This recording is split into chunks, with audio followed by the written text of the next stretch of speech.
Meditation is must. After 24 hours, 2 hours you must close your eyes and observe your breathing. That is meditation. For everybody, including Prime Minister, they should do meditation. Everybody needs meditation. Whether you are a farmer or a businessman or a student or a teacher or a bus driver or a bus conductor or a Prime Minister or a President or a Chief Minister, everybody needs meditation. That's why we are teaching meditation to everybody. We don't want any problems to anybody. 24 hours are there, 2 hours, do meditation. Rest 22 hours, do whatever you want to do. You'll be a happy person. You'll be a healthy person. And if you don't dedicate these 2 hours for meditation, you will neither be a happy person nor be a healthy person. You'll always go towards doctors and hospitals and surgeries. No. We don't want any doctor in our life. We don't want any surgery in our life. We don't want any hospital in our life. For that, we need to give 2 hours of meditation every day. In your own home. Anytime. Morning, afternoon, evening, night. 2 hours you must give to meditation. Then no, you cannot have any problems. All physical problems, emotional problems, family problems, relationship problems, psychological problems, mental problems, everything will vanish. For everybody. Please do meditation. And spread meditation. 4 things are there. Say, learn meditation. Learn meditation. Practice meditation. Practice meditation. Teach meditation. Teach meditation. Spread meditation. Spread meditation. This is how you can help the whole mankind. Yourself. You can help yourself and you can help the whole mankind. When you learn and practice meditation, you are helping yourself. When you are teaching and propagating meditation, you are helping the whole mankind. Isn't it? Please do that.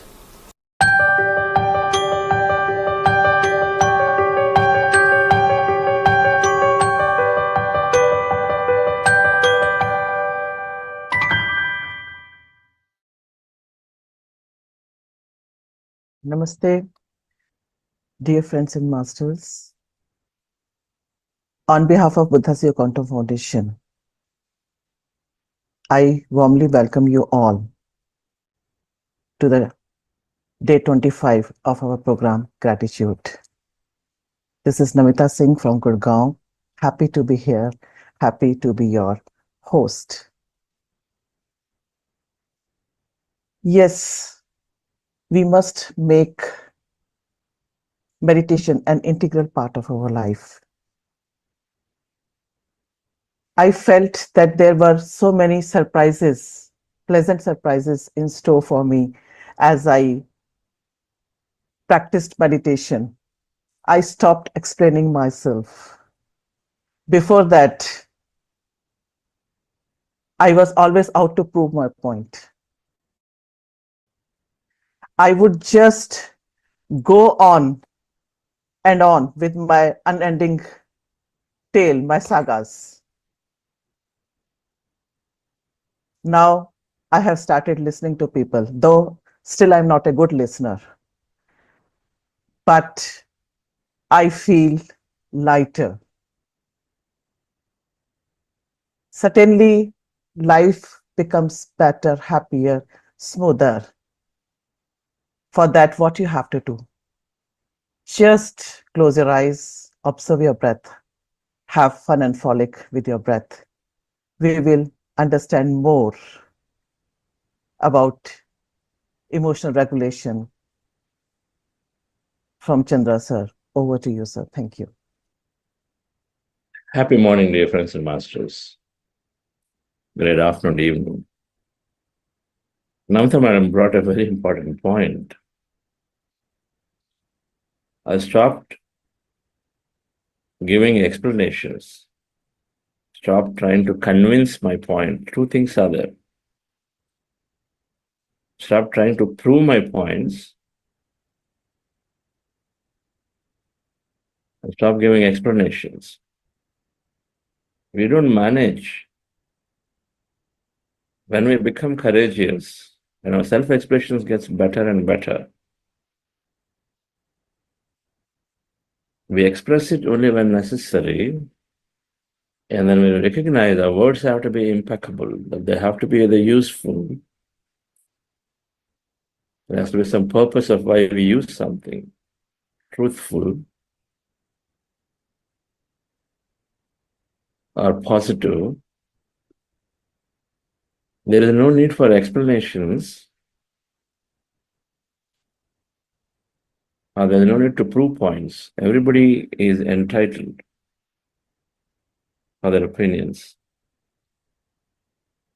In doing these two, explanations and proving points, we drain our energy.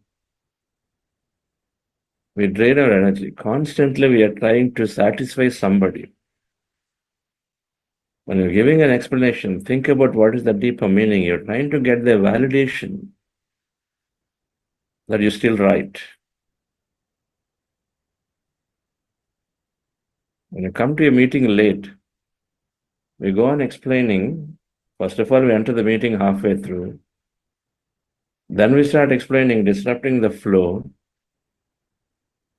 This happened for me, the traffic was so bad, and this was this way.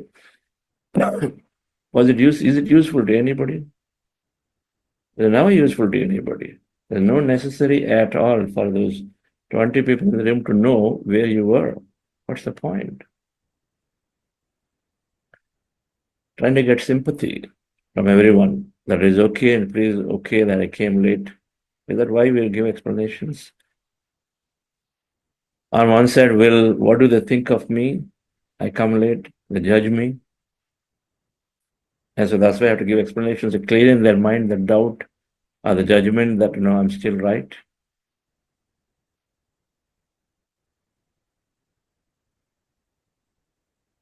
And you give explanation and discussion that because you didn't think that the point went right, and so they go on then trying to explain over the phone again and again and again. No, that's not what I meant, this and that.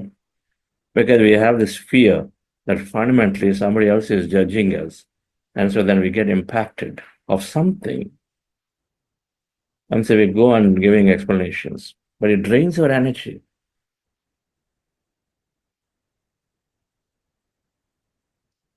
We need to feel right for what we've done. If it is right, great. If it's wrong, and you feel consciously into your conscience, if it's wrong, okay, so decide how can you be better next time. But their matter ends. I come late. Feel right to my conscience. Did I do everything adequately for it? Did I do everything adequately? Did I start early enough at the home? What is that caused me to come late? Fix that, than to try to convince and give explanations. And if you're worried about somebody judging you, then as small as that, we perhaps don't need the relationship. If the judge is as simple as that, and then carry something in their mind, perhaps not worth it having the relationship. Those who judge on a dime. Because we will go on explaining the whole life to somebody or the other. Go on giving their explanations. They won't learn this, dear friends, and stop that. You become free. You're only checking your inner conscience, but also not trying to satisfy every person in the room and not necessarily explain our situation to every person in the room. Not necessary. Only where it's necessary. And perhaps one word, if the manager asked why you came late, that's the time to even do it. Otherwise, not necessary. No explanations.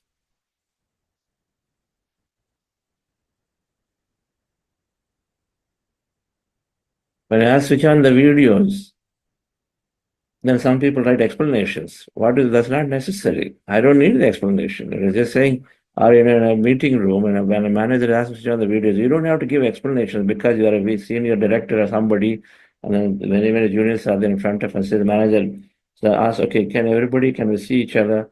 And suddenly some senior people start writing. No, camera is bad, and I had this, start giving explanations there. What's the point? You're trying to prove that I'm still right in the situation. We don't need to prove points to anybody.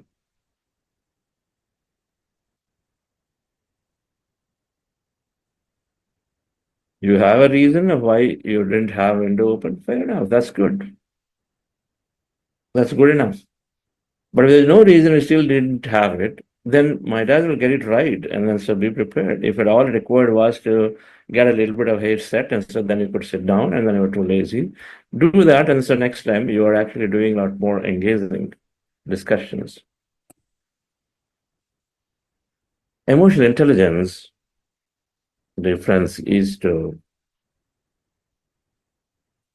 recognize and then be in consideration of others when we are responding to situations all the time. One is to take care of yourself in responses, not trying to judge yourself, not trying to criticize yourself all the time. The opposite of it is to develop that self-love. That's what is awareness. The moment we start recognizing our emotions, where many a times we criticize ourselves. And so then it develops the self-love and we have the self-awareness, first and foremost aspect of meditation. The second thing is about extending the same to others. And then foremost of that is empathy. When I was, a very important event, when I was transitioning out of IBM, so one of our VPs from the United States, I used to be a VP, and he's a colleague in the same level. But and it's common that executives visit India and the United States, they travel. We go there, they come all the time. And so the visitors during the transition time, it's very common when senior people come, then we try to catch up in a breakfast or dinner meeting. So as soon as he landed, and so that morning I will have this call. Transitioning time. So his agenda was to come and then have conversations with my team that reported to me to make sure that he understands as a transition out that no certain aspects, basically like a tech transfer to him. So here is where the conversation goes. Then he was talking about this and says, Chandra, today in the meetings, I don't want you to be there. The meetings that I organized for him so that we can go through it. So today I know you organize a lot of meetings, a whole day meetings. And I don't want you to be there because if you are there, then they cannot speak up truth. Okay. And then if you are there, then deep inside, some way the conversation gets steered away. Very common in corporate culture that people fear that if a boss is there, I should not speak. But that's not the culture we built. I understood the fear, I understood the discomfort that he has, because when you are dealing with potentially more competent people or whatever, that you have that fear that, okay, it'll get overshadowed, it'll go into different direction or whatever. Sense of insecurity. And I said, fine, no problem, so this is good. So if that's what makes this meeting more productive, because it's his meeting and I'm transitioning out, is going to take over in some level a big part of what I'm doing. I said, fine. That moment, I said, where is this insecurity coming from? Because I had prepared to help do everything necessary for him to take over in the most appropriate way. But then here he is coming with a little sense of insecurity. Then saying, don't join that no, because we thought everything is the same. By that moment, because he came all the way to do this about these important meetings, I felt, let's allow him to do it, no problem. But then I still want to do the right thing.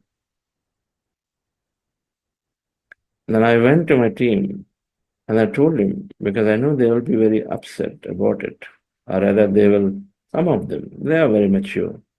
I said, this is the guy, so I'm not going to join the meetings. And so they're trying to assign a few things to everybody who is supposed to do that part that which I thought I will do. They were mad. Some of them were mad. That how can we do this? It's not right. In any case, so they went, there is the meeting. I reflected upon that event. There are many, many situations that show up like this where that empathy, the consideration from others' point of view must be looked at. I could take it very personally in the situation and say, how could you even have a comment like this saying that now people will not open up, they may get restricted, they may get stifled because you are there.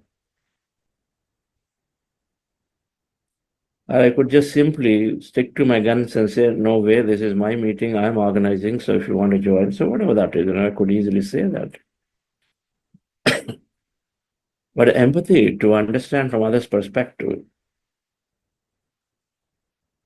and then help them evolve through it, appropriate responses, considerations in many ways, I think are the way that we multiply our experience of life. Meditation is bringing that awareness, and meditation is bringing that connection and say, fine, while I knew it may not necessarily be the greatest outcome, but in this case, he has a point. So we'll allow that point to happen, number one. Number two, that's not necessarily the time to question because he made up his mind. If I have to have a question and then slowly consider and then explain, because it may not be the best outcome, it'll only lead to altercation, but instead at that point. But if I had opportunities later somewhere, I could still have the conversation, but then is not the right time to talk about it. Things will happen, things will take place. There are different ways of doing things. The same thing can be done by different ways. At home, constantly battles are there. I say, do it this way. And then the children and then spouses don't want to because they have their own way. What is there in setting a room or doing this and doing that? There are many ways are there. Why we say this way? Some way, some worries. Considerations have to be there. The fundamental principle of meditation is to uphold the nature law, that freedom and free will. And that comes from the understanding that we're all connected, that we're all the same, no different. We're all connected, we're all the same. And so then why not? Why not give that freedom and freedom? We're all here for our own experience. We all came with our own plan. So we allow others to operate with freedom. Meditation and considering from an empathy perspective. So understanding others in their perspective is empathy and enhances significantly. Not out of helplessness, not out of a sympathetic nature that, okay, poor things, poor people, sad situations, and so then I'll be help. Not at all that. We develop empathy to understand why if somebody got into a situation, okay, they're going through a certain past. I recognize it. It's perhaps important for them to learn through the lesson. So then when I'm there, I comfort them and then let them learn through the lesson. One situation maybe. Empathy, understand they're going through the path, but I see strong determination to go through this right now. Okay, let me see if there is a way I can give my little push of energy to them. There are many ways, but empathy comes from there. Understanding others in their situations. So let's explore this a little bit more after meditation. Yesterday, Rakesh talked about self-awareness and expression. Today, we'll cover the grounds on empathy, inspiration, empathy, and engagement. How meditation makes us more inspired. How meditation helps us to inspire others. Then what is this empathy? And then, of course, engagement in a way that truly, truly helps us to do larger things in life. Sort of that after meditation, relax yourself, dear friends. Practicing breath mindfulness meditation. Goal of this meditation is to rest the mind of thought and also to connect to this innate intelligence out there, quantum field of energy or the intelligence, which is called awareness. It's constantly paying attention to us and constantly guiding. And so the goal of meditation is to rest the body, rest the mind of thought, rest the body. So several physiological benefits. But the goal of meditation is to take that helping hand of this intelligence that is there surrounding, guiding called awareness. How do we do it? We sit down comfortably with our eyes closed in a chair as you are there, with the legs crossed, feet crossed at ankle, eyes closed, specs removed, fingers into fingers, hands rested in your lap. Closing your eyes and then resting your attention anywhere on the nose, preferably at the beginning of the nose, which is the point in the middle of the eyebrows. Resting your attention on the nose and then observing your natural breath at that point on the nose that is going in and coming out. When you observe the breath, mind becomes empty. Slowly we go into less and less in thought states, into empty states of the mind. Be in that state. Witness anything that's happening to you when you're in this empty state. Many things can happen. Movements, vision, dreamlike states, visions, the lightness, heaviness, many things happen. Observe all of it. In case you have thought, in case you notice there are thoughts are there again, you experience a little bit of emptiness, thoughts come. When thoughts are there, come back to attend to the breath again. Again, start the process all over. Called breath mindfulness meditation. Before you practice this, we're doing a process called heart elevation. To go into a higher emotion, just follow my guidance for that, dear friends. Relax yourself. With your eyes closed, dear friends.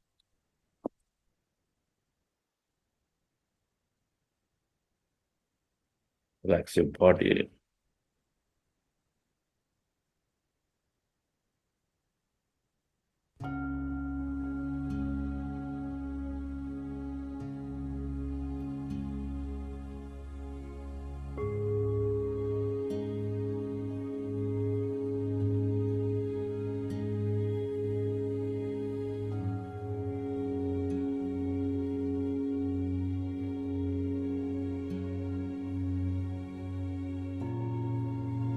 Dear friends,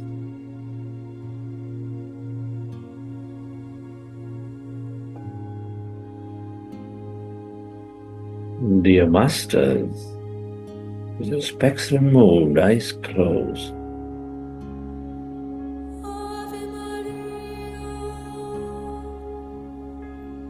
keep your hands on your chest area, resting your attention on your sacred heart.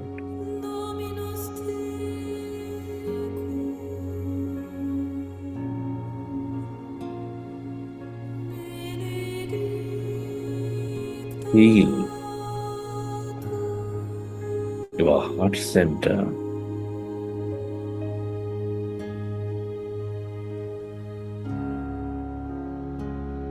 Feel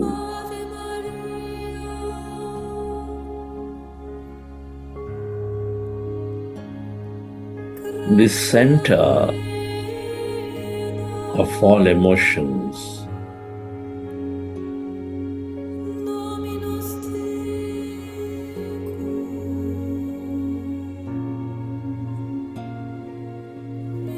The soul of your body, your heart center, nurturing all life, expanding all life with the higher vibrations of compassion, kindness, gratitude.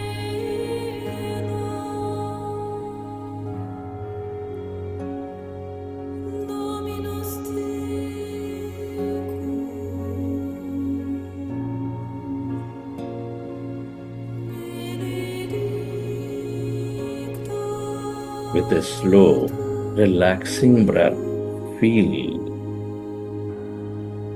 your loving heart connect with the dear friends. Feel it.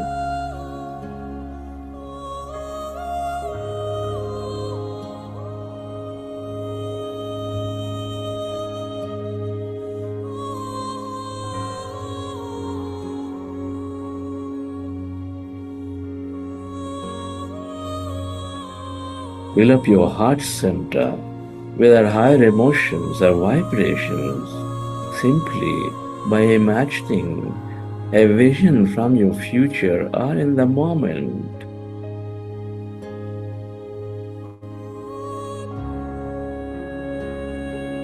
Hugging that animal, gardening and being with that nature. Just simply giving that helping hand to someone deeply in need, whatever that may be, that helps you go into that joy, care, compassion.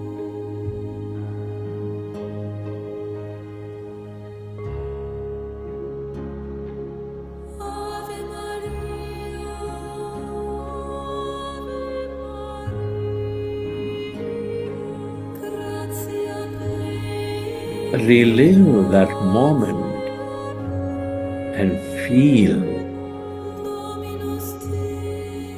that energy, that elevation. The more you are with that energy, the more connected you become, coherent. Your mind and body become, with all that is there, the field of energy.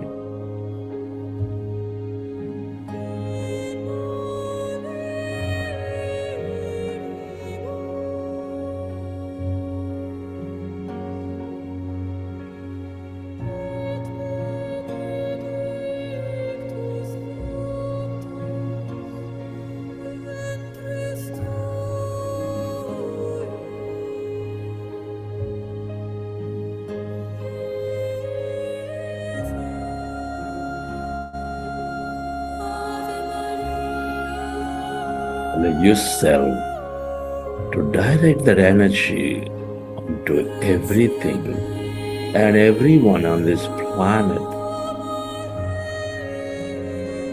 to help them heal, to help them know the truth. Where your attention goes, there your energy flows.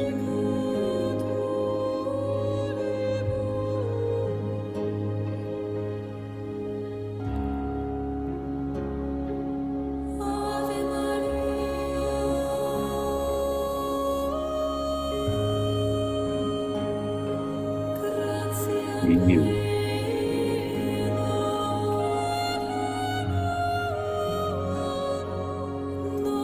Relive that moment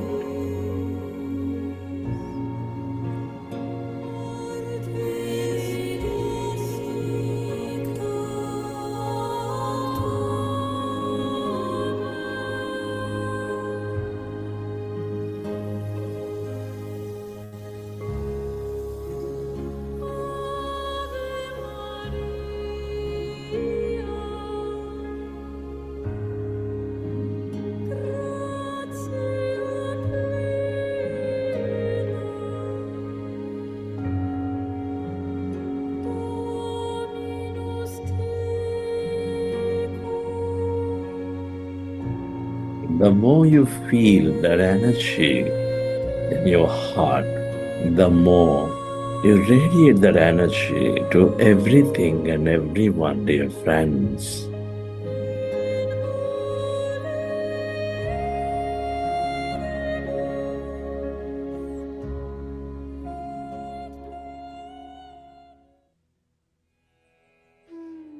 And slowly, let's go into breath mindfulness meditation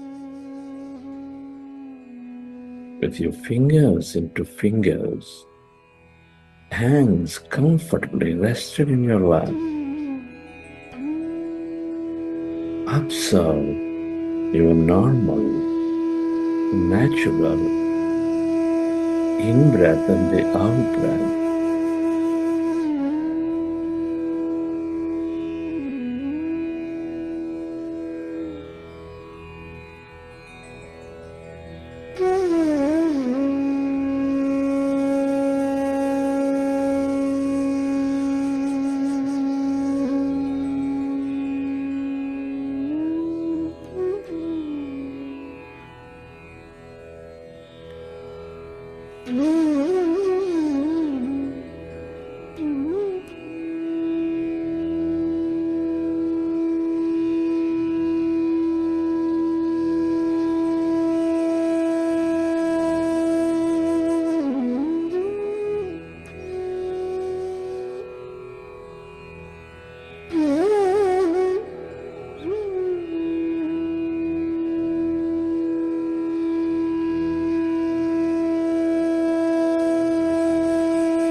Observe your normal, natural in-breath and the out-breath, dear friends.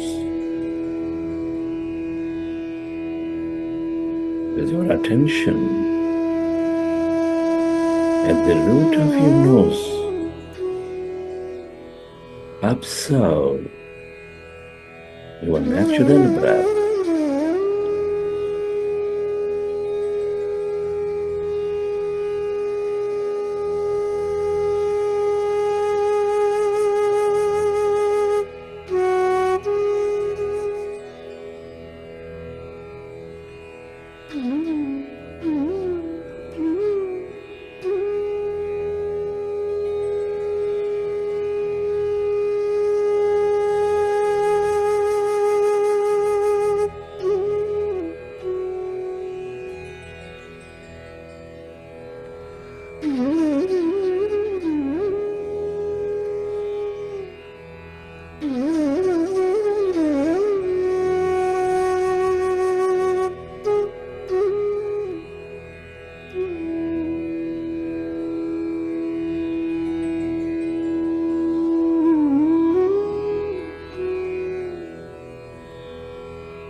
When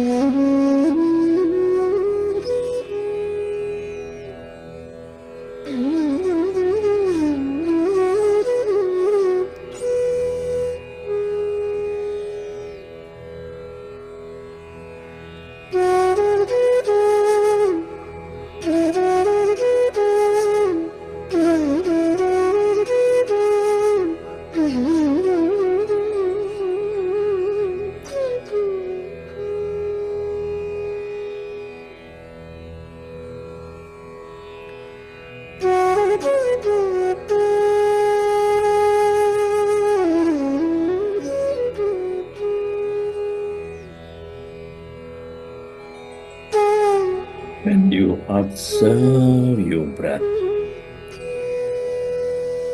your mind is becoming less and less of thought.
As your mind is becoming empty,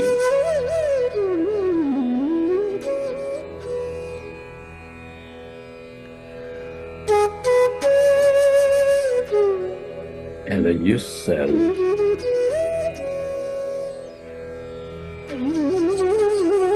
to experience that calmness, that emptiness.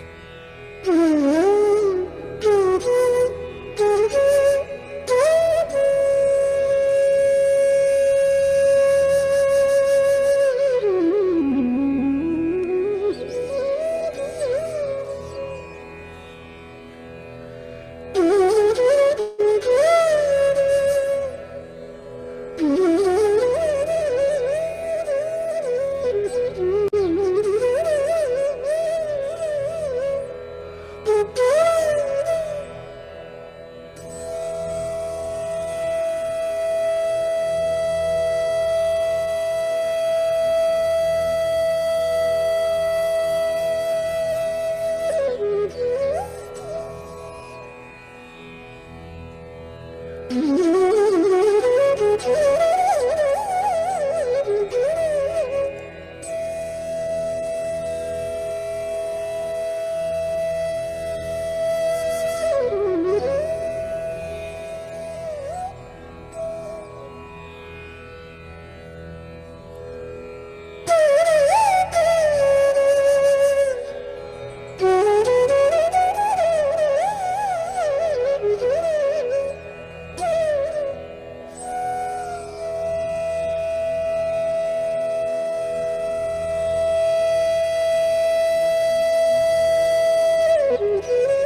natural to have thought.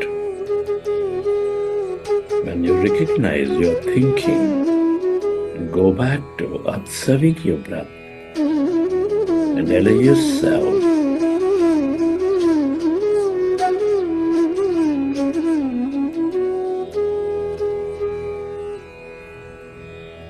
to merge into the emptiness, that calmness.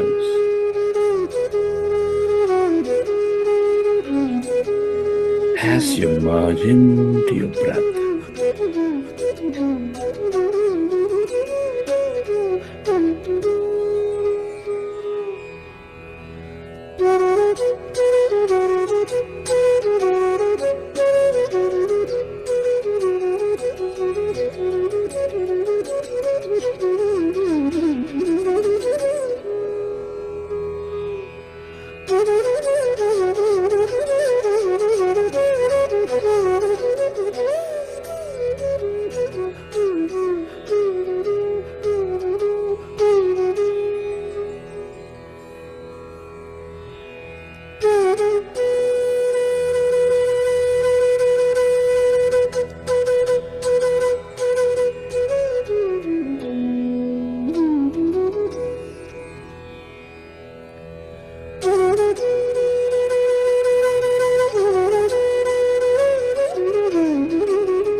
become aware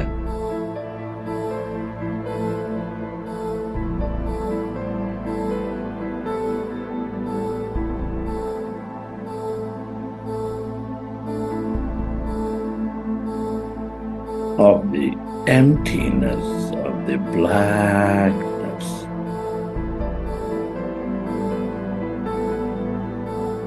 Inside of you, all around you, as you merge into your breath.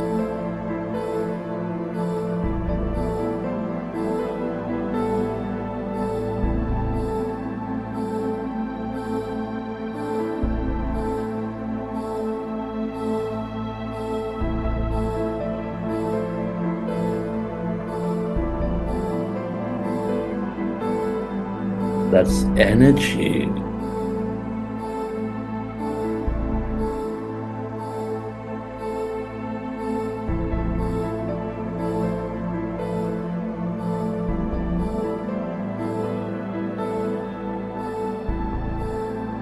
All emptiness is energy. The quantum field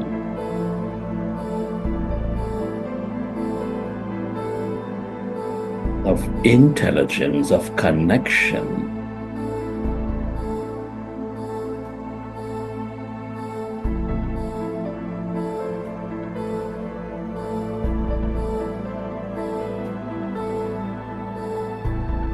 the field of Sat Chit Ananda,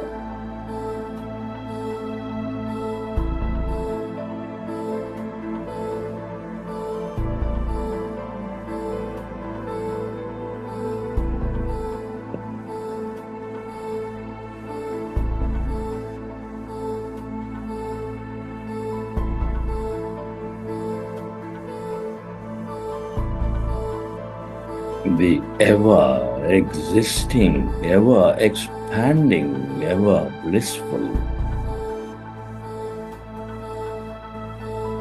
field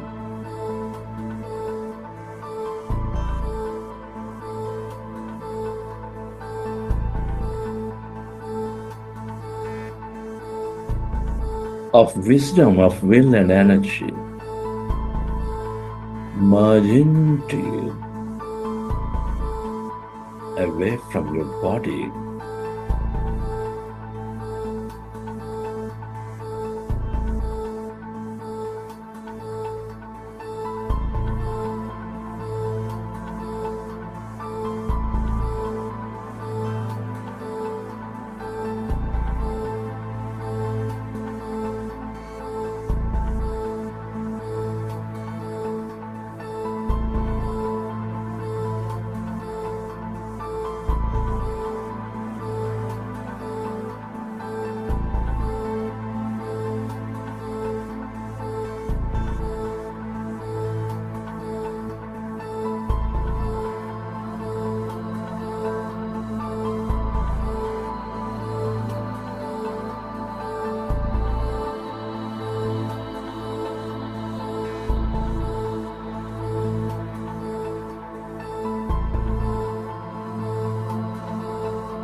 They see the field of limitless possibilities.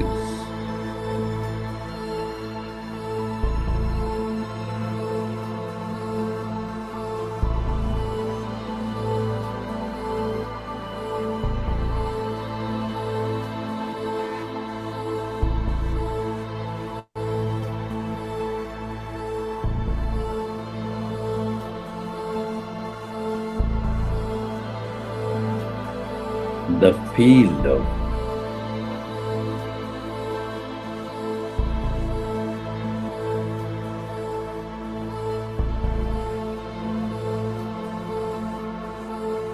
insight. The more you stay connected into this emptiness, your calmness,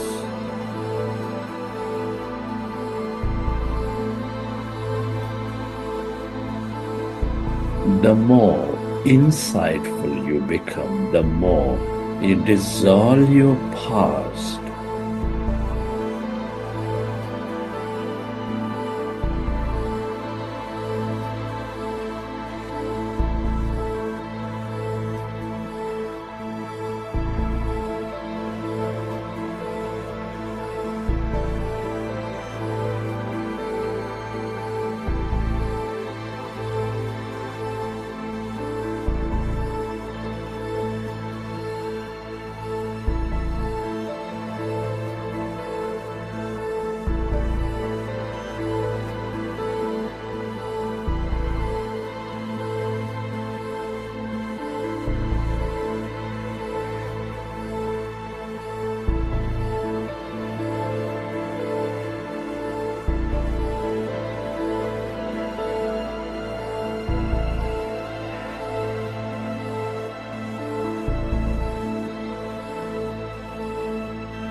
friend.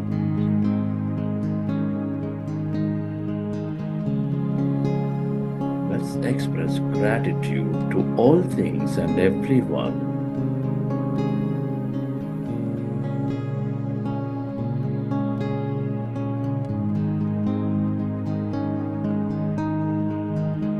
Be grateful to your parents, teachers, mentors, family, friends, colleagues.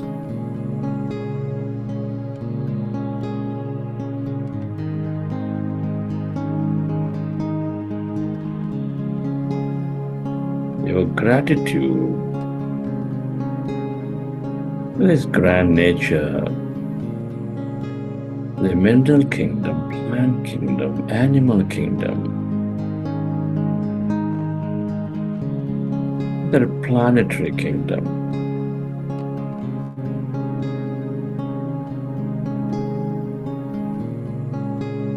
Your gratitude to everything you use, the technology, the system, the company, the governments.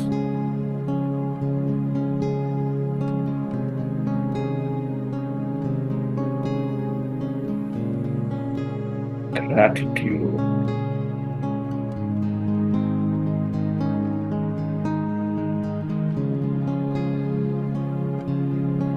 To yourself and to this intelligent universe.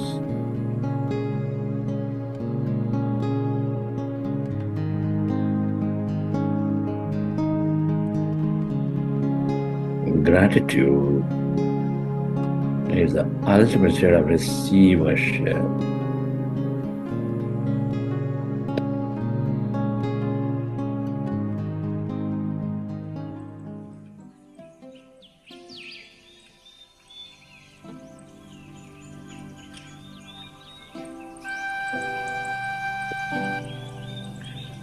Recollect your experiences from the session, and whenever you're ready,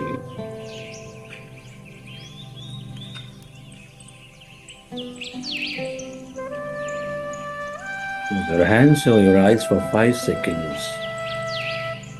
You open your eyes.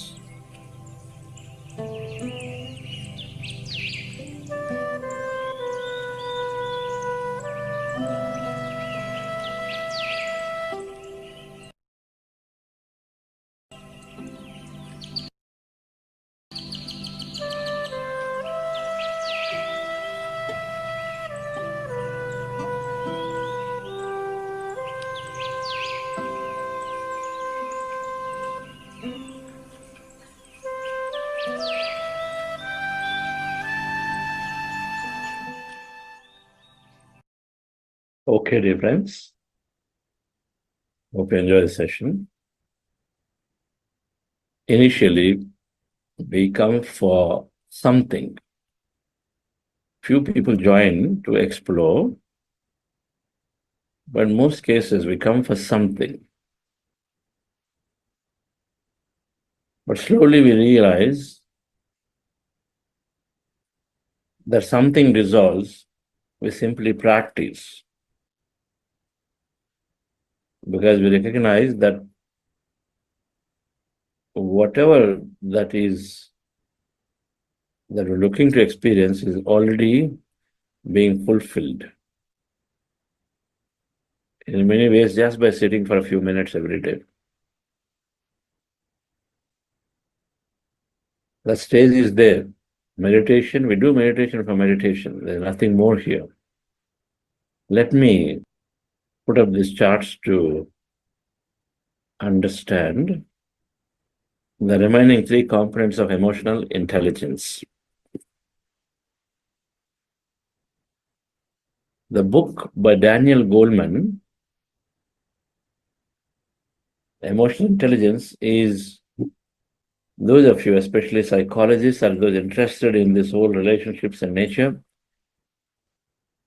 most certainly must be read. It's a dense book, but it's a book full of insights.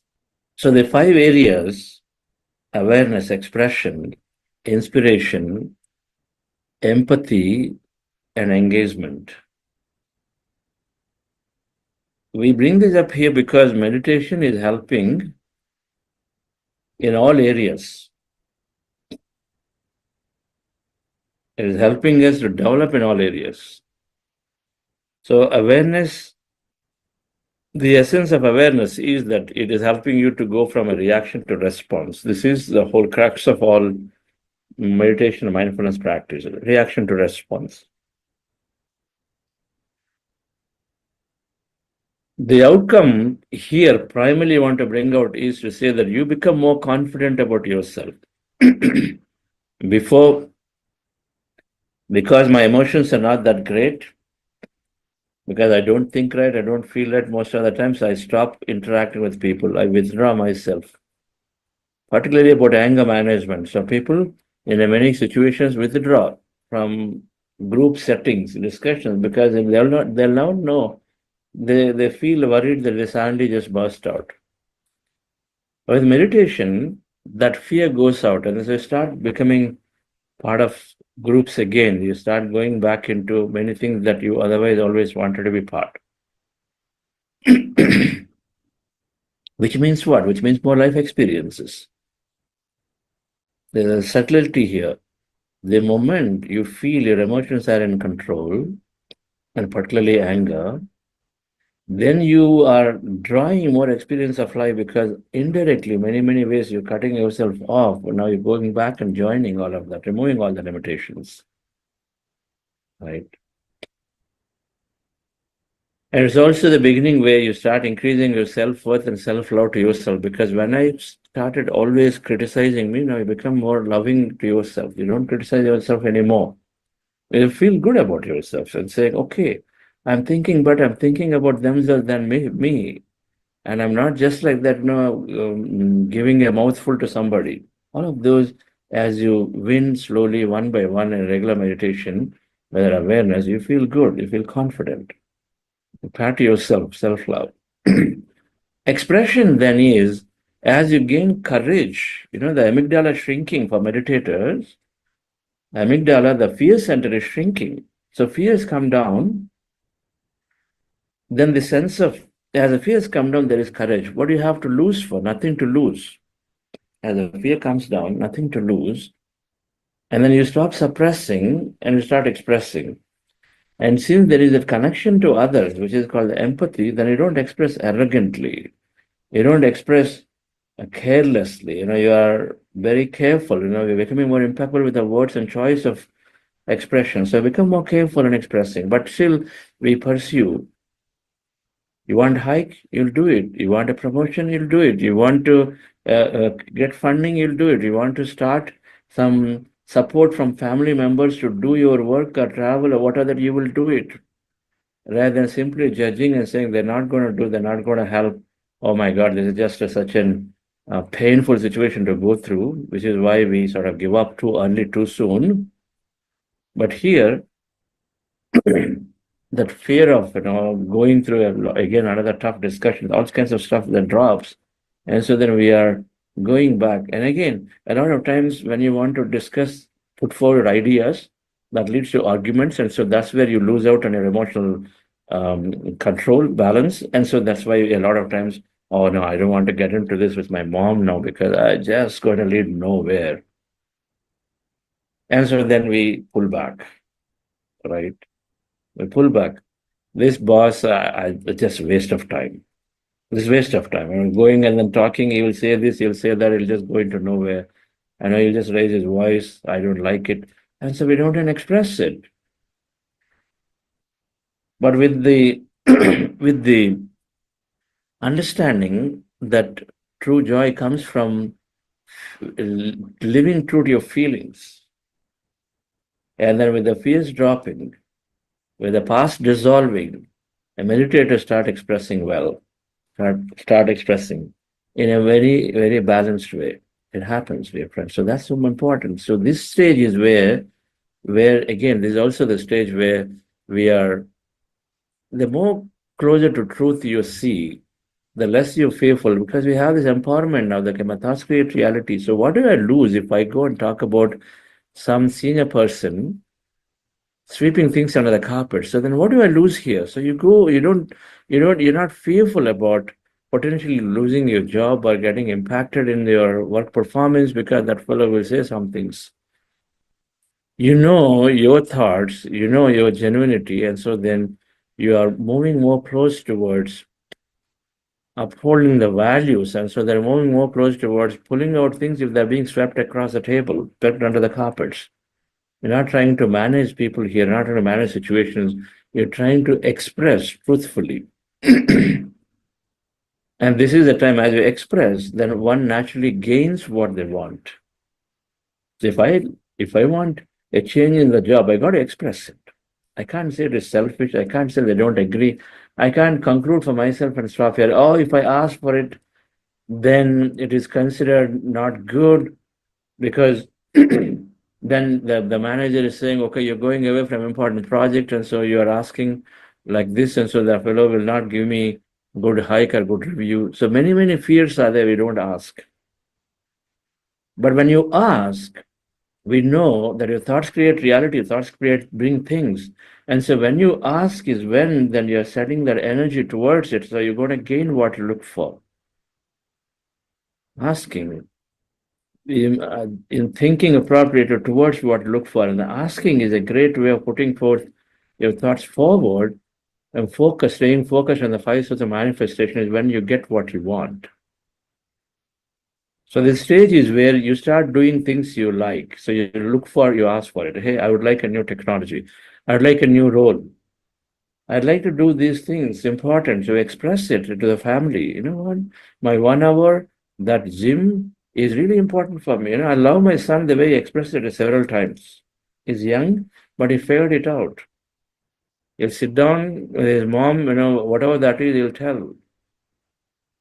He'll convince in a way, in a very balanced, not just shouting at the top of the voice in most situations, not necessarily perfect, but figure out a way to sit down coolly and then explain why he feels good about going there and doing that gym or whatever with his friends several times. So that expression is very balanced, and so then you gain what you want, right? You know that. When we want something for our team members, if we just go with authority and say you do it, people do it, but they stifle and then they're looking for escaping at the first instance, not with interest. But then if you become friendly, any person, you become very friendly and ask, and which is the case with all employees. Patrick told me long ago, and I never forget this. One of the big, great ways to resolve conflicts is to seek equality, not superiority. At workplace, seek equality in all conflicts because you feel you are a boss, you are special, you are this, and so then we suddenly want special recognition, then the equality drops. So then that's when the conflicts come. A truly spiritual understanding that we're all anyway the same stuff. You are that and I am this. Then what is Aham Brahmasmi Tattvamasi? So seek equality, not superiority. So when I started developing that difference, so it just made so much easy to work along with friends, with colleagues. So then the third thing difference is inspiration. So here it's when you're expressing, you are living, you are getting what you want, and so you're happy. You got your gym time, you got your music time, you're at home, you got your gardening time, you got your photo time. Otherwise, all the time you're passionate about photography, and then all the time people are telling this work is there, that work is there. You just don't get time for yourself. But you express it. You walk up to your boss, tell you what, every year I have to go for 4 weeks of this, my photography. And so I need that time. When you're passionate about something, you got the courage to go and ask. Meditation kindles our passions. Passions often are a purpose, right? And so with expression, you receive, and so then you're able to live a life that you feel that you want to do. And so then naturally you're going to be very joyful and happy. And when you're joyful and happy, then you do not mind doing other things. If you get your 1 hour every weak and you wanted to go and then share your knowledge in your company, and then you need that outlet, you need that because you feel that's what gives you joy of sharing what you know. Well, you got a job which is mostly stuck to the computer screens and then doing it.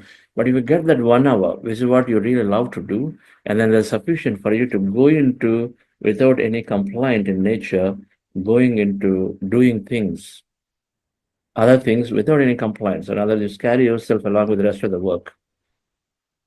Try doing it for children. If they want something very interesting, give them that, and you know it. Everything else they'll do. It's what we do as a human nature.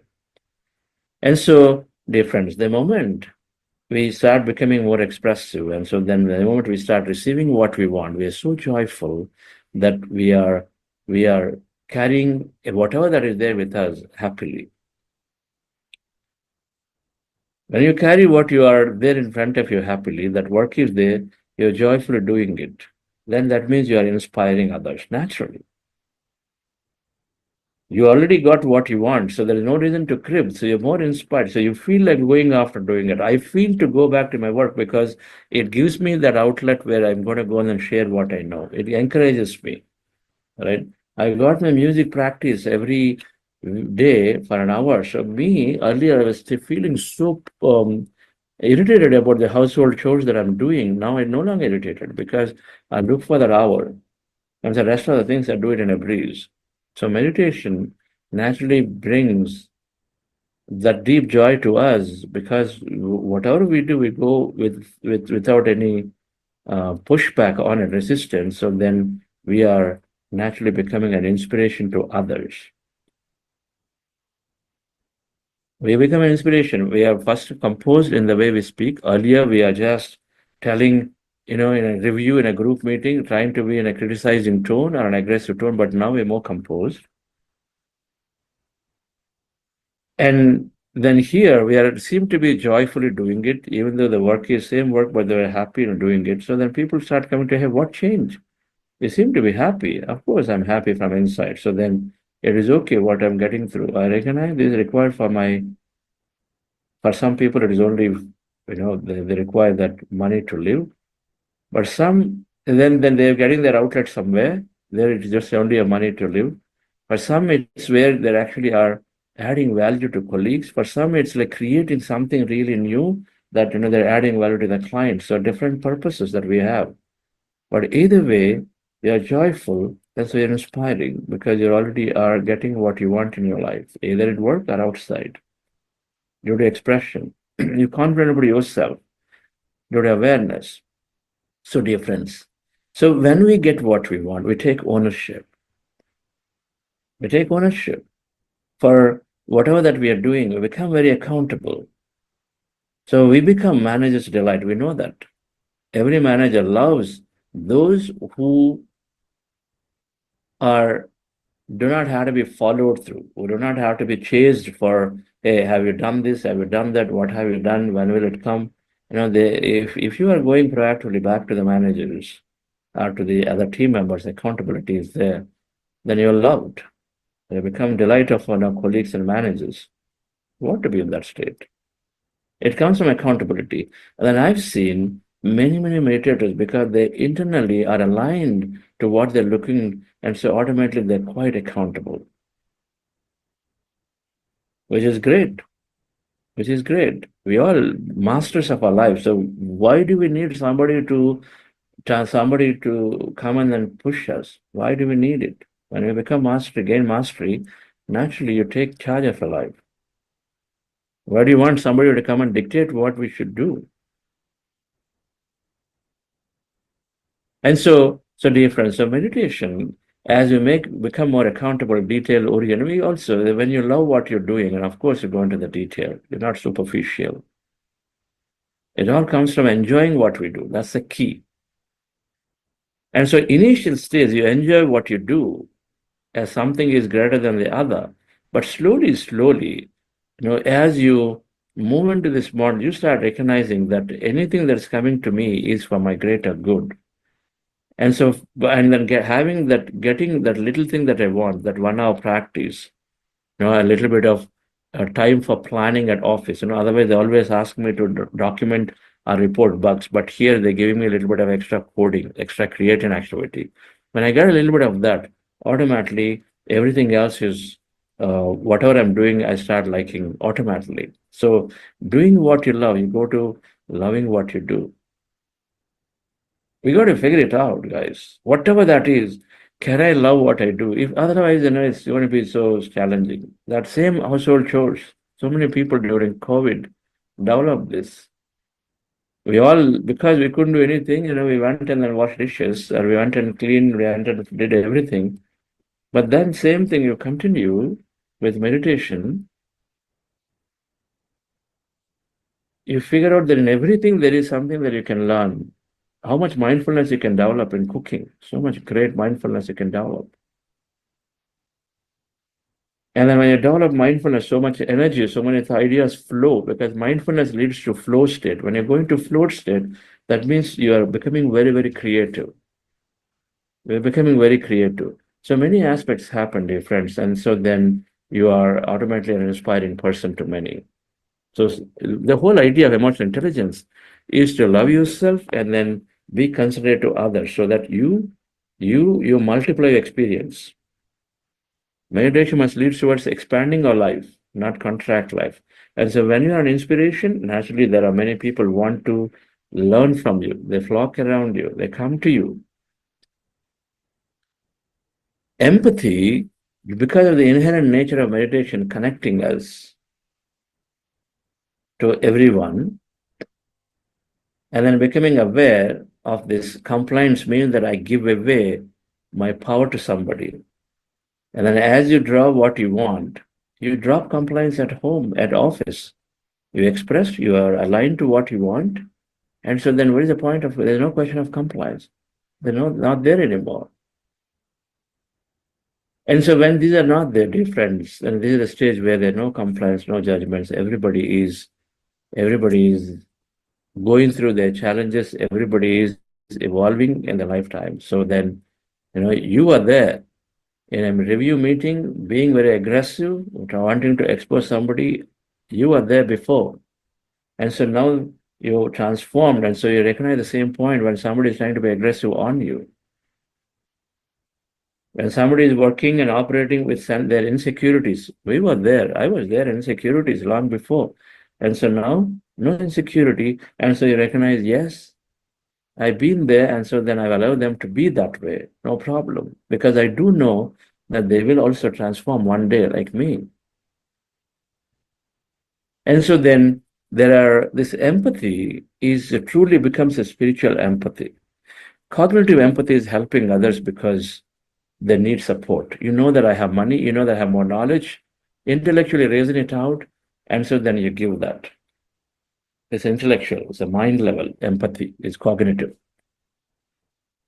You do it, but this only lasts until the time you are pushed into a situation. The moment you are a little busy, then you forget about all kinds of empathy. You just are only, one is taking care of themselves very selfishly, just by them, that's all for them.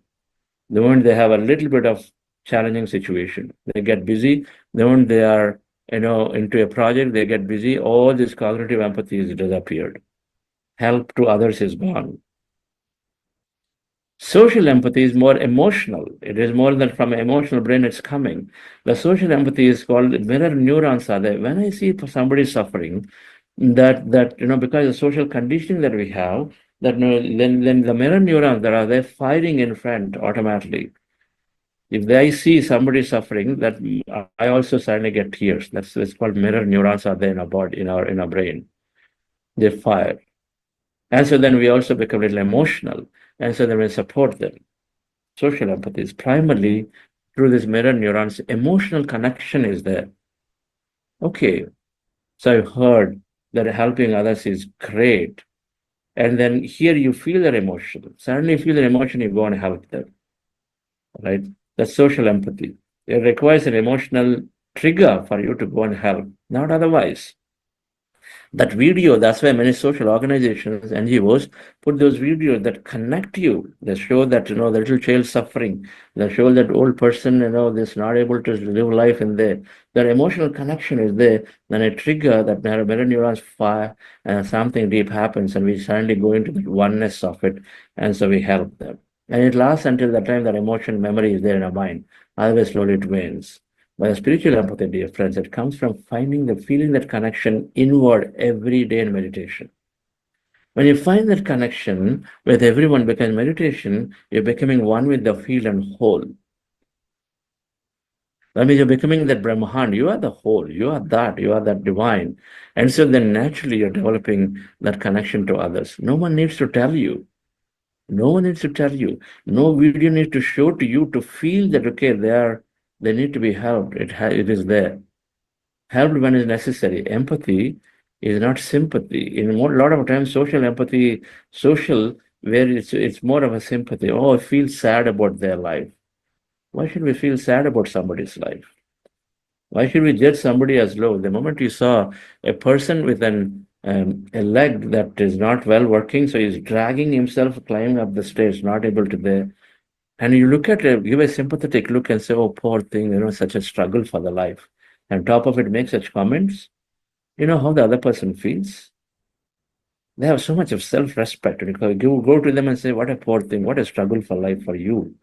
And sometimes they don't even know what we speak. We speak onto their face. That's much worse than not saying anything. For somebody they need a moral support and saying, oh, and then it comes from having an understanding that, okay, karmically, there may be something for them, right? Situations are there. If I'm in a situation, there must be a holy past for it. And so then I understand, I too have gone through many challenges. And so then what I needed was a moral support, emotional support, not such sympathetic words which pull me down further. Lift them up and say, oh, okay, so come, I'll also come with you, is one thing. That saying that, okay, what a sad life. My life must be very difficult for you, isn't it?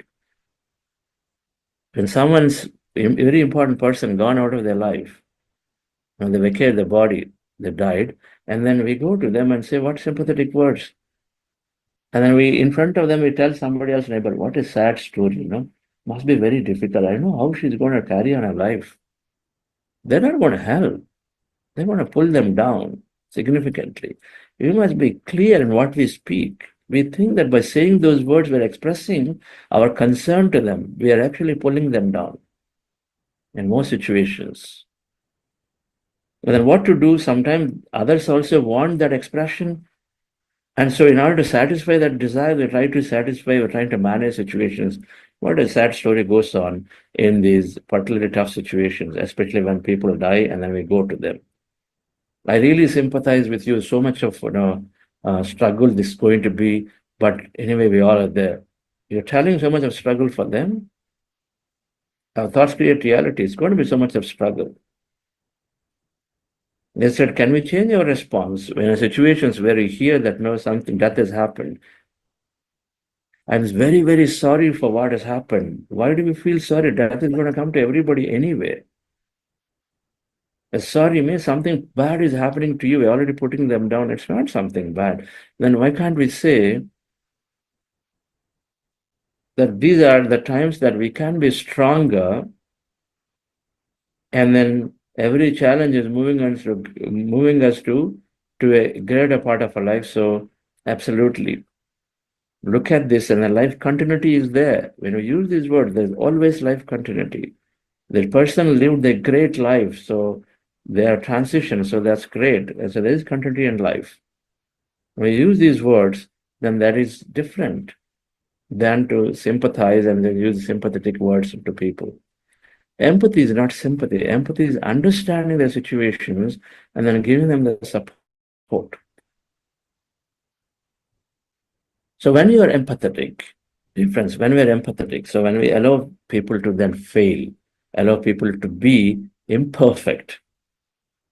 So manager who is empathetic is definitely helping people to tolerate a few things that are imperfect, maybe coming late here and there because there must be some reason. Maybe failing in their job because they tried but didn't work, because they're trying something new. the more considerate. Only when we are empathy, we can be considerate, because otherwise, always be very selfish about myself. Oh, don't tinker around with all those reports. Just give me whatever I want every day, the same thing. Because you change something, oh, it's going to I have to give so much explanation to my boss somewhere. It disturbs other people. So you just don't allow any innovation because you're too worried about yourself, and so then you're not allowing any imperfection from others.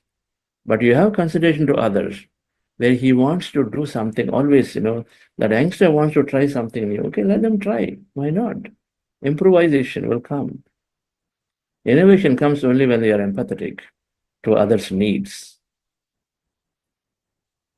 And meditation, because this connection is there, it is helping to build that connection, so then empathy is developed, spiritual empathy is developed. And so, dear friends, the moment we do that, we become great leaders. People come to you. They may not trust you in the beginning, and when they get to know you, then they'll come to you. They know that it is safe space, that you don't judge them just because they ask for an extra 30% hike. You don't judge them. Okay, there must be a need. So you look from that perspective. You don't say, oh, how can you be so selfish when company is struggling, you come and ask for 30% hike? I may have a reason for it. Why not? So they feel safe, and so then you become a great leader.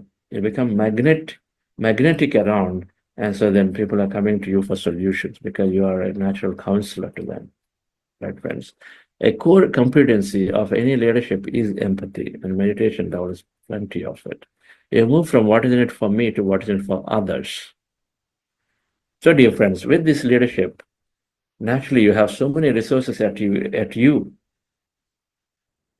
so many resources that wanting to be with you, so many people wanting to be with you together, right? When you have this consideration for others, a lot of animals, some animals come to you, some don't. I mean, many animals, some go to people, some don't go to other people, is because of what vibration you emit. What vibration you emit? That compassion, that love, that you're very empathetic to them in many things, so they come to you, otherwise not.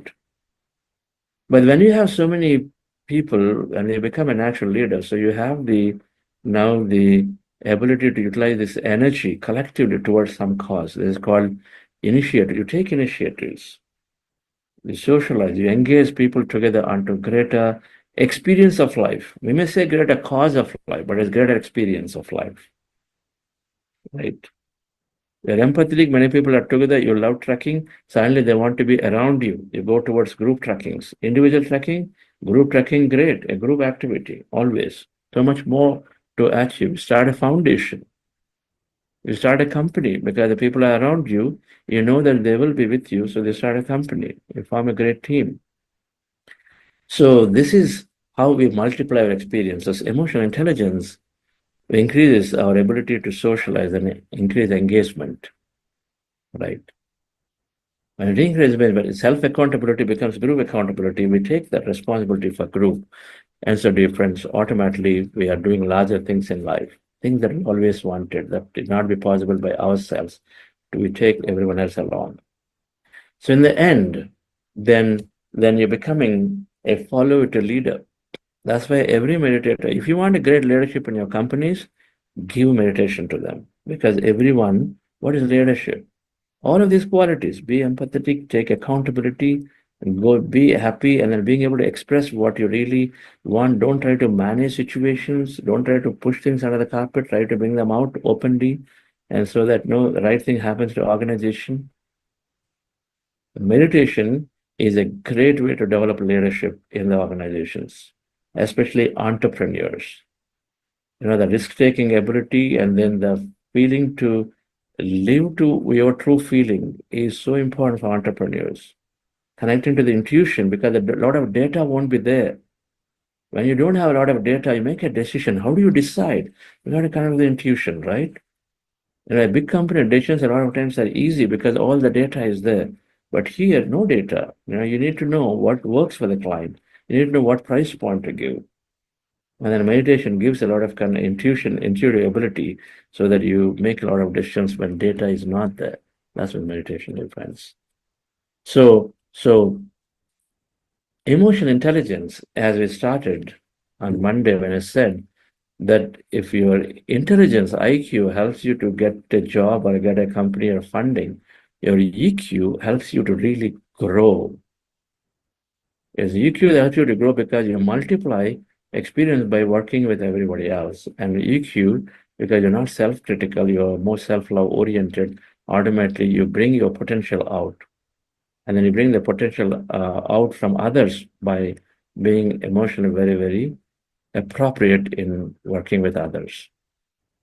Right, friends? So thank you very much for understanding this important concept. We'll hear some auxiliary topics around it in the remaining rest of the week.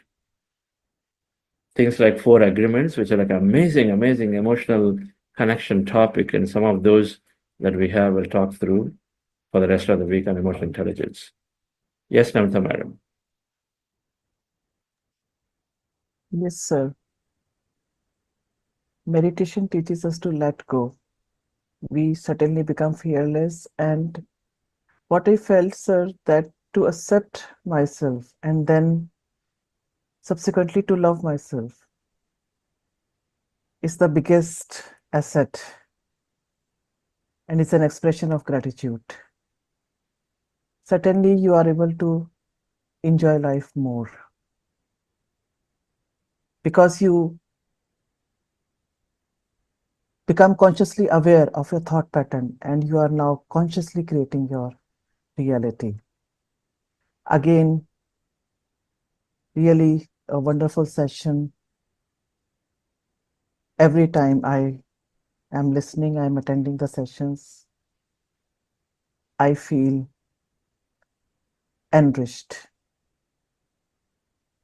And when you are able to implement all these things in your life, all of a sudden you realize that yes, things are changing for every type of positivity in life. I always loved my ego more, used to take small things to my heart, always pondering upon unnecessarily wasting my time and energy. Now, that is not the case. Why he hung up, or why she was staring at me, or maybe talking about me in a group when I'm not there.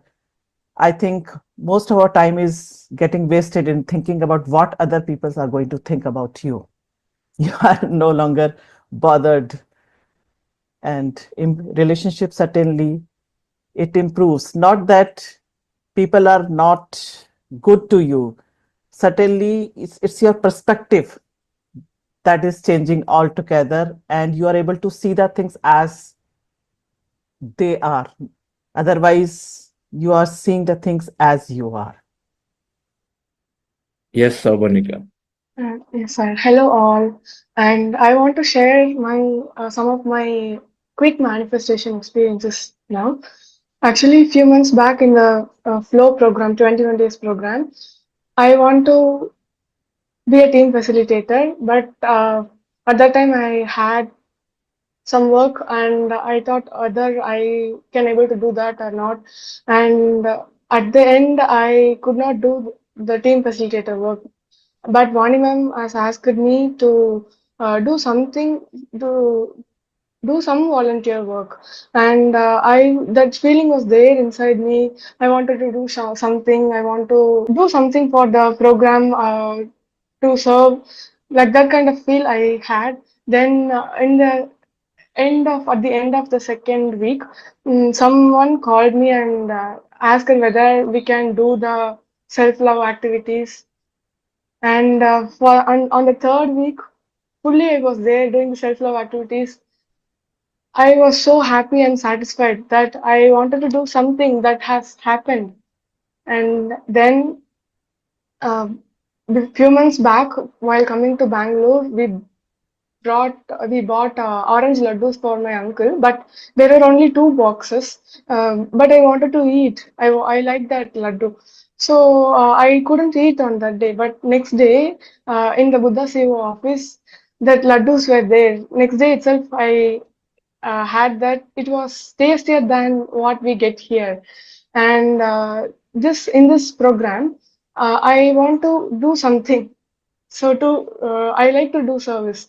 So I was thinking continuously for 1 to 1.5 weeks, like, shall I do technical hosting or something I have to do for this 40 days program to express my gratitude. I am so grateful to the CEO. So I wanted to do something.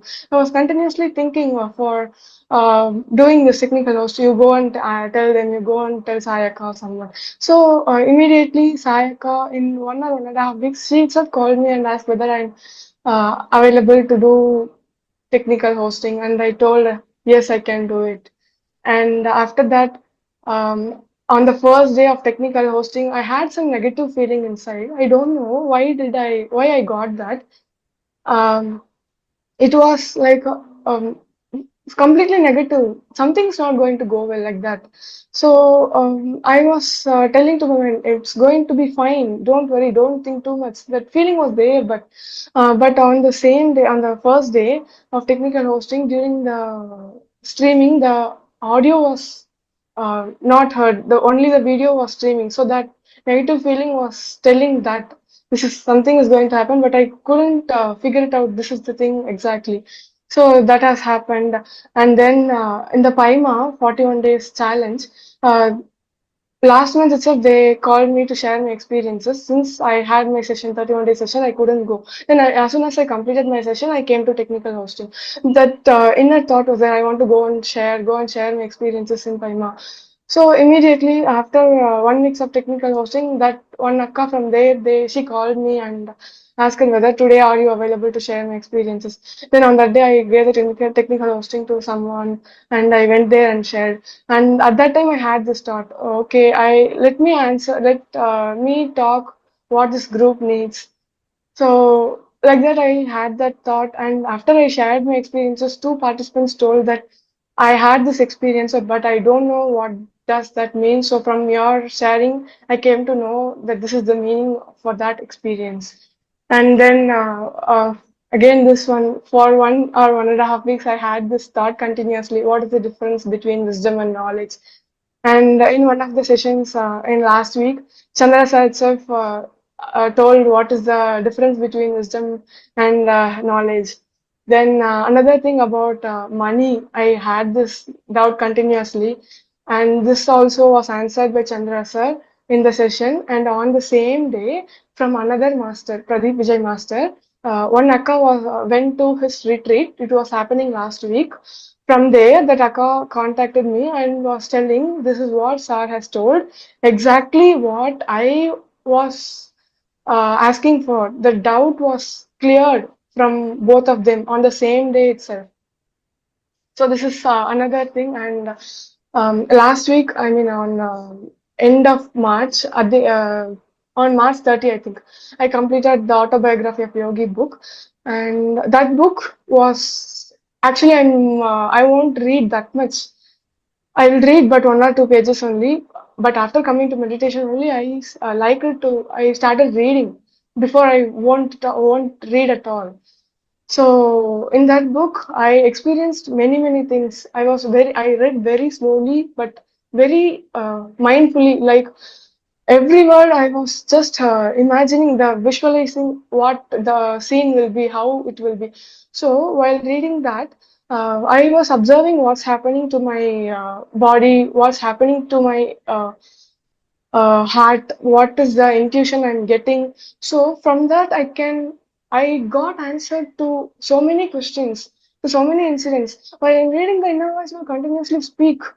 Like that was not a thought. I know this incident happened because of this only. Like this, so many things had happened while reading that book.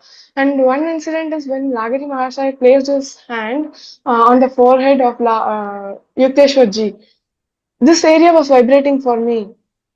And while reading, another thing was while reading, intuition was telling, see, you asked her one question, right? So this is the answer for that. So like that, so many things happened, and this book I read because it was suggested to me by one Buddha Seva participant. We became so close and we talk every day. Rindaka. She suggested me, she requested me actually. For her, I started reading. And after I completed that book, I don't know which book to start with. So I know I didn't complete all the 25 recommended books, but that question was there. What book I can start with next? So that question for 5 days I was continuously asking. I can take any book and read, but I don't know why I asked that question. On the fifth day, I came to a decision. Okay, however you are going to read all those books, start with any book. It will be you will choose the right one. Like that, I thought and I started with Soul's Journey. But on that day night, I had a dream. In the dream, Vani Madam and Chandra sir both were there. And when I saw Chandra sir in the dream, I don't know how to express that feeling. That feeling was so respectful, more than my father. Became a little emotional, and when I put my head on his shoulder and I closed my eyes for a second, the moment I closed my eyes, I went into a deep, deep, deep meditative state. It was completely dark. I don't know the meaning of deep. When Sar guides us to go deeper and deeper, I will be just observing that emptiness. How to go deeper, I don't know. But in that experience, I just felt it. What deepness means. Everything was silent and dark, and I just don't want to come out of that state. But since I need to move, I tried to open my eyes, but my eyes got tightened in the dream. I was observing all these. I just don't want to open, don't want to open. My heart was telling. But I opened and I came from so long distance. I felt that, and when I moved, actually, when I near Chandra sir, around him there was an energy field, white color foam, like it was there. And when I moved 2 steps back, I saw an energy line around him. He was full of energy. I just felt it when I moved away. I was coming from higher vibration state to lower vibration state. I just felt it and I saw. And sir itself automatically telling, I didn't ask sir at that time in that dream. He was asking me to read Life After Death. And the second book was Birth by Death or Birth of Death. The word by or of was not clear. Sir's voice was very low. And the third thing was Octaves of All Souls. This word was new for me. I have not heard this word at all. Then after this, I was telling these things in the session, in the dream itself, in a session I was telling. Then Sar was telling, I have traveled 1,000 years back. And then something he told, I am getting these kind of experiences. Something he told, I remembered till that day afternoon. Then I forgot that word. Then something he was talking about. Then I woke from sleep. And after that, as soon as I woke up, I was searching for that book. What was that book? Starting with OCT. I know that word was octaves, but I doubted whether that is a thing or not. Then I used ChatGPT, Google, and I didn't get any book of that name. Then I went to ChatGPT. It suggested a name, Octaves of the Soul. Then I put that name in Google and I got this book, Octaves of All Souls. But that was a fiction, and these doubts I have. Life After Death means which author's book I need to read. Then there is no book with the same name, Birth of Death or Birth by Death. So which book I need to read? And these two questions I have. Then this one last experience. In last month, I conducted a 31-day session in Tamil, and thanks to Ratanavel sir for motivating me to start the sessions. And from that session, I learned a lot. Actually, I realized real learning starts after teaching only. I was I was able to learn self-awareness, and I was coming to immediate conclusions, and I was assuming a lot. And like if participants leave when I start the meditation or in between when I'm talking, I was thinking, see, the content today was not nice. The music today which I played was not nice. I told you no, today you don't want to choose this music. That's why she left. See, like these kind of thoughts were arising. But on the next day or within the 2 days, the proofs came. The same person contacted me, or in the next day session, they told, "This is the reason why I left. I want to be there in the session. I want to do meditation, but because of these kind of situations, I left." So at that time, see, I told, see, you are imagining unnecessarily, you are assuming, you are concluding unwantedly. You should change this. You should come out of this. And next thing was, when I see the participants count, I had that fear. If so many people are there, how am I going to do? But I think that is, I know that is unnecessary. Where I am getting inspired by seeing Chandra sir and other masters, Ayappa master. See how many people they are uh, meeting every day, but how they have developed all these. They would have started from this small thing only. So you start, you don't see the count, you don't get afraid. If 1,000 people are there, also you are going to speak the same. If one person is there, also you are going to speak the same. Like this, my mind and heart was both were supporting me. At that time, and then happiness was there, then satisfaction was there while completing. Then my mind was unnecessarily thinking about negative things, what happened, what is going to happen in my life, my family. They are telling me this, you are doing this job, you are spreading meditation, doing this unnecessary thing, what the other people are going to tell, you are going to meditation. So that unnecessarily they are continuously putting those things into me again and again. But I was keeping my thoughts high, I'm not giving the attention to them. And I often Chandra sir appears in my dream and gives message. Last month back also he appeared and so telling how important my thoughts are. Be conscious of your thoughts. Be conscious of your thoughts. Twice he told, and he went. So these kind of messages I'm getting, and after coming into meditation, my life is getting meaningful. I'm feeling happy. I know the masters and the universe is taking care of my life. It is me and our mind unnecessarily coming to conclusions, imagining. So all these are unnecessary. And reading books is helping me a lot. Thank you so much, sir, for encouraging, for everything you are doing. And all other Buddha CEO people.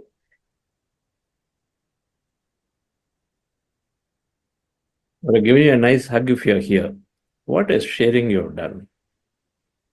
What an amazing sharing you've done. Who has the, first of all, guts to share like this, threadbare? And then joy that you're experiencing, the connection, the dots you're connecting every day through many of these. Wonderful, Sabhamika.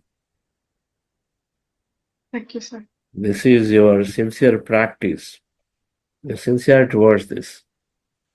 Your last part, it is an eye-opener for many, many teachers who want to go out and teach everything you said. It goes through. The dialogue is going through deep inside. People will leave. Is the music good? All the time, logic, logic, logic. So many things you brought out there, right there. Anyway, you can't summarize what you said. You were there all over. You were all over. Okay, now. But that's amazing. I really thoroughly enjoyed. I'll go back and listen to this again. Okay. It seems like there's a lot that I need to take from this sharing today. Now, you read life after. Now, when you receive some messages, which are sometimes they're a little jumbled up, they may not be very clear. Like the book name that you are saying, they can be clear, but they're jumbled up. It's like a dreams, the jumbled up dreams come. You are in this scene, then suddenly you are in this suit and this, but then suddenly in some ancient time. So these two don't mix up. Modern time, suits and then cars, versus you're in an ancient time in the same dream, suddenly something else. They don't mix up. That means they're jumbled up events of that one part of it and one part of it that got mixed up. Okay, all right. When you're accessing the Akashic records or whatever that from the field, when you're accessing all that past.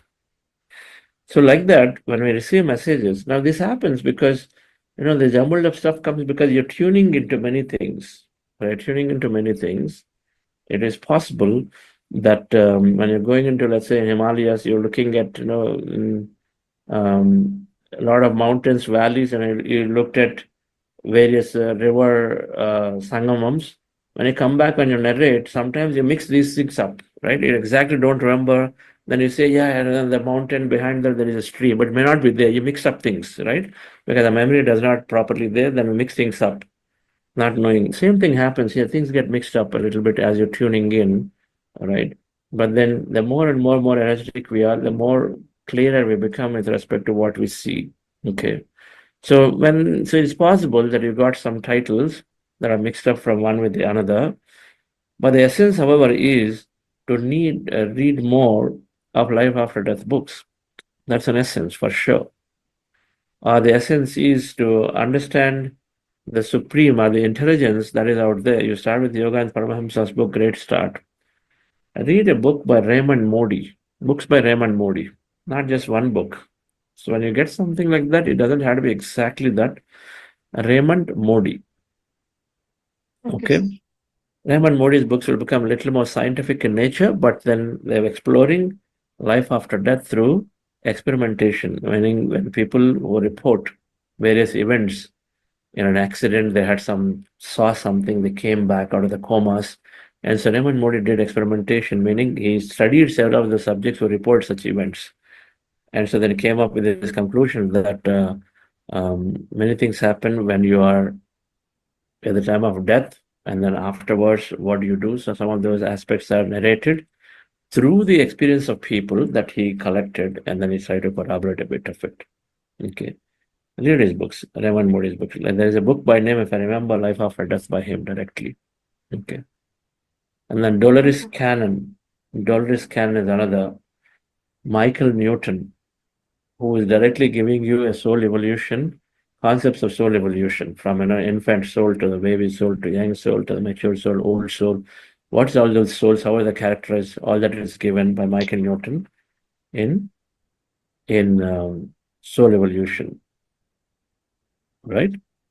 Some of these Okay, books sir. start from any of the others, doesn't matter. Okay, sir. Okay, great. Thank you very much, dear friends. So have a great day. We'll see you tomorrow again.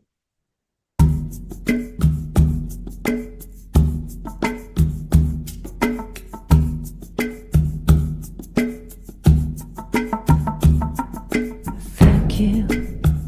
I want to say thank you. Thank you. Thank you. 'Cause I'm so grateful. So grateful. Oh, grateful.